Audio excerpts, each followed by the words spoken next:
سبز اور نیلے جنگلات کے درمیان ایک ایسی جادوئی وادی تھی جہاں ہر صبح سورج کی روشنی خوابوں میں بدلتی تھی اور پریاں ان خوابوں سے بناتی تھیں رنگین لباس، پروں کی چمک سے بنے فیشن اور تتلیوں سے سجائے خواب۔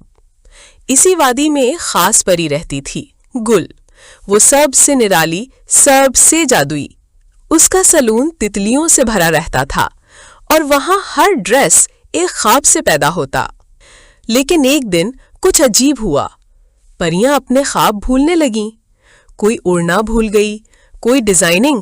ان کے پر مدھم پڑنے لگے، آوازیں خاموش ہو گئیں۔ گل کو احساس ہوا کہ کچھ بہت غلط ہو رہا ہے۔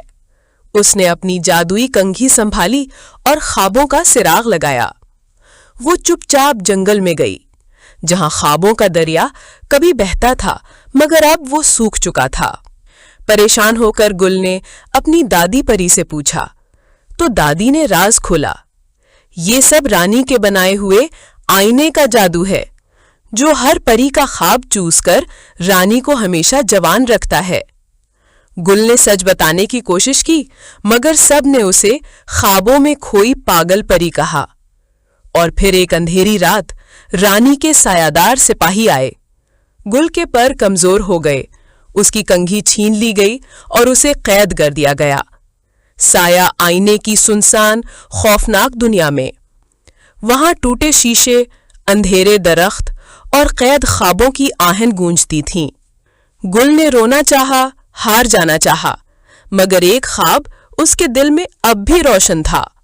اس نے اس آخری خواب کی روشنی کو تھاما اور اس سے تخلیق کیا سچ کا آئینہ، ایک ایسا آئینہ جو صرف نیکی، سچائی اور محبت سے چمکتا تھا۔ پھر گل واپس آئی ایک شہزادی کے روپ میں، گلابی سنہری لباس، قوس قزح جیسے پر اور چہرے پہ چمکتی روشنی۔ اس نے رانی کے سامنے سچ کا آئینہ رکھا اور جیسے ہی رانی نے دیکھا، آئینہ اسے اس کا اصل چہرہ دکھانے لگا، جھوٹ، غرور، خود غرضی۔ رانی چیخ اٹھی، آئینہ چٹک گیا اور ساتھ ہی وہ جادو بھی جس نے خوابوں کو قید کیا تھا۔ وادی میں روشنی واپس آ گئی، پریوں کے پر دوبارہ چمکنے لگے، سب خواب تتلیوں کی طرح لوٹ آئے۔ اب گل کو خوابوں کی مومار کہا جاتا ہے، کیونکہ اس نے سچ، نیکی اور خوابوں سے دنیا کو پھر سے